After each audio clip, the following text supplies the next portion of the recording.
Hello and welcome to Stage 16 of Infinite Dragon Ball history. This is one of the stages I never completed because by the time this came out, I had been taking a break from Dokkan after my Omega Shaft with, ironically, Kaelin Caulifla here, the tech one, when 1500 stones. Didn't pull either her or the Kaba. Meanwhile, I pulled 6 tech hits, but that's besides the point. As you can see, this is post. The video ended up being very long, and the audio is kind of like weird. It sounded like I was in a tunnel. So I just decided, you know what, I'm just gonna put it on my ×2 speed because this was pretty long. This did take a while, but pretty much throughout the video, I was really just talking about like what's coming up. That being the 7-year anniversary, which is fast approaching. It's not that far off, and we have maybe 3 banners in total before the 7-year. We got whatever the part 2 banner is going to be. Probably going to be Spirit Bomb Goku, but I would like it to be somebody else. Maybe Super Vegeta exchanged into Super Trunks, or maybe an LRTN. My friend Charbel had that idea. And just make him like a monster stunner, and he nullifies and he does all that shit. That would be awesome, but I mean, I'd really accept anything. I mean, I'm not really going to summon on a part 2 banner. If they do come out with one, I'll pass. But then after the part 2 banner, we have potentially Ginyu or Raditz. Now, before I thought like guaranteed, like, oh, it's going to be Ginyu. But I don't know. The LR banner is Goku and Piccolo, right? And that's the part 2 for Raditz. And I mean, this will change up the formula, I mean, just a little bit. Because with last year, because Raditz had the Videl slot, and then Videl's part 2 was Tapion and Minosha, completely unrelated. Completely. And we had Tapion and Minosha right before the 7-year, and right after, oh no, the 6-year. And right after the 6-year, we had Videl come out. I'm thinking maybe this year, they're going to be little cheeky bastards and make Raditz come right before the 7-year. Financially, it'd be very moronic, but I feel like it would just make more sense because they're part of the same celebration. They're not separate. But I mean, who knows? I mean, Dokkan has been known to make very bad decisions. So who the hell knows?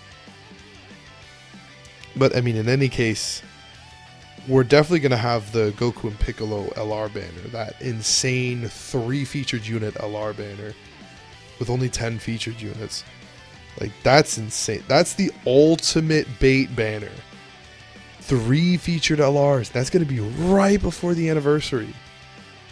And especially for me, like, because I don't have the old Goku and Piccolo. He's 1 out of 3 summonable LRs that I do not have. That being Janemba, Future Gohan and Trunks, and him, the Int Goku and Piccolo. And not only that, comes with the new Goku and Piccolo and Strength Turles, which is a very good LR, a very great LR, even still, and which goes very well with the AGL Turles EZA. And that is a banner that I would have absolutely fiended if I was, like, you know, playing as much as I did and spending as much on stones as I did before. I would absolutely fiend a banner like that, but I'm good. Especially on a yellow coin LR banner. Ugh. Never want to summon on those types of banners again. I'm done with it. I'm tired of it. But yeah. Regarding Ginyu, whether he comes out like right before the 7-year or after the 7-year, he is, I'm hoping, going to have the tech androids alongside him. It is kind of tricky because JP has not had them return yet. So that's why I'm kind of thinking that the androids will probably show up on Ginyu's banner after the 7 year. It would only kind of make sense, and especially since Ginyu had Kale and Caulifla as their like number 2 Dokkan Fest unit you want to pull on there. And we had them on this banner, on this, I think, yeah, they were on the Cell banner. So I don't think they would bring out, like if Ginyu were to come out right before the 7 year, I don't think Kale and Caulifla would be on back-to-back banners. Although, they like to hoe global a lot and do a lot of stuff like that, where there'll be units on back-to-back banners, Dokkan Fest units. They do that on global a lot, but I don't think they would do it like that. That's kind of malicious. So, yeah, that's pretty much the 3 banners.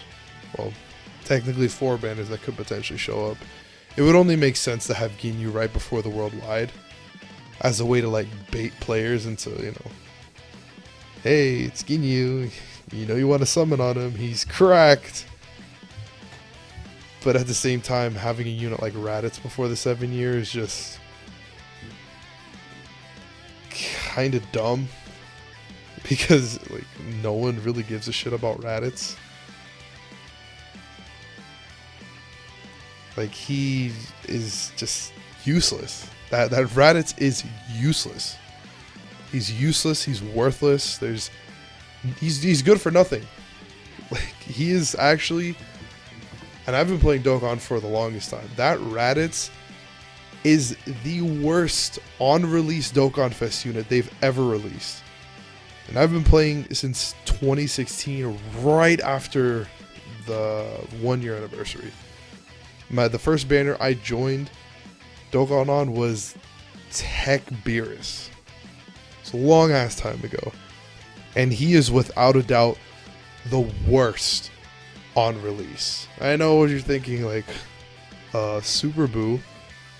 Not true, because Super Boo at the time was crazy because of his leader skill. He had like an incredible leader skill, transformation boost.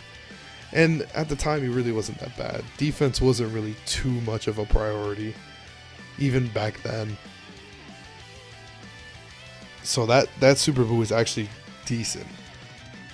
The only real case is Super Saiyan 3 Broly, but at the same time, that was an era where only attack mattered. Defense was completely almost irrelevant. Like, with the exception of like the type Super Battle Roads at the time. Like you thought people only cared about attack now. Back then, that was the only thing people cared about. It didn't matter if the unit had virtually 0 defense. Attack over everything. It was a wild time back then. But that Raditz is just like, it's unbelievable how bad they made that Raditz. Like, he's good for nothing. He's an AoE that sucks as an AoE. Like, I just don't know what they were thinking with that Raditz. I know a lot of people were saying, oh, it's because of the Dragon Ball Superhero movie delay, and they had to push him out right away. That's just, and by the way, I thought this event ended on the last stage, and I was kind of like caught off guard, but I still beat it no problem. But yeah, a lot of people were saying that, oh, the movie delayed it and they had to push him out, that's why he sucks. That's no excuse. That's absolutely no excuse. There is no reason they should have made him that bad. Even if they had to rush him out like super quickly, they could have easily tweaked his kit to just be good. And if he would have been overpowered, who cares? It's Raditz. Like, is it just me? Who cares if like a character like that's overpowered? The crazy part is, how did they go from Ginyu to Raditz? They made Ginyu and then they immediately made Raditz. Like, how is that even possible? Like, the difference between those two units is insane. It's it's actually comical. But that's enough Raditz slander. I can go on for days about that damn Raditz. And it was a shame too, because a Dokkan Fresh Raditz is a unit that I've wanted. And I was thinking of all these things in the past, like, oh man, they're gonna make him easy A. He's gonna be like crazy good. And he sucks. Honestly, I'd rather use the tech one. The tech Raditz. I mean, at least for Super Battle Road. But the few Raditz defenders will say, like, oh, he's great on Super Battle Road. Nah. Tech Raditz is good for Super Battle Road because he can, like, stun and do all that shit. But not the new one. But yeah, safe to say, I'm not going to summon on Raditz's banner. If they do with some discounts, sure. But that's about it. And I'm just going to get Trunks with blue coins. Or red coins. And I will be completing all the missions. Everything that I've missed. Infinite Dragon Ball History, the Vegeta event, and the Super Battle Road stages, because there's a lot of stones to be grabbed with those events. A lot of the Super Battle Roads, Super Battle Roads, and Infinite Dragon Ball History is a lot of stones up for grabs, and I'm gonna complete them all right before the 7-year, or by the time of the 7-year. So expect to see those videos soon. That's the end of the video. I rambled on enough and got all the missions done. I had thought I didn't do the missions, but I did, so that's very cool.